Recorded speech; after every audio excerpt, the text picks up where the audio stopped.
Ես կարծում եմ, որ մարդը ընդունելի է չափի մեջ, չասեմ գեղեցիկ է, այլ ընդունելի է չափի մեջ։ Երբ անչափության դավանանք է ունենում, արդեն իսկ դառնում է ծիծաղելի։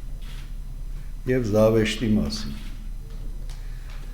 Եռյակ, ընդդիմություն, հետո բարգավաճի շուրջը հավաքվել, երբեմն ողորմություն խնդրել, հետո առաջ գնալ, հետո հայտարարություն ամբողջ աշխարհով, որ մեծ գործ են կատարում եւ շտաբներ ենք բացում, հետո ամիսներն անցնում են, ամփոփում, որ շտաբները բացեցինք եւ մի փոքր ճայթուն 100,000 ժողովուրդ կհավաքվի։ Ես չեմ կարծում, որ չգիտեմ, որ Հայաստանի Հանրապետական Կուսակցությունը այսօր միայն 2000 սկզբնական կազմակերպություն ունի, որը ժողովներ են անում։ Էլ չեմ ասում շրջանային եւ տարածքային կազմակերպությունները։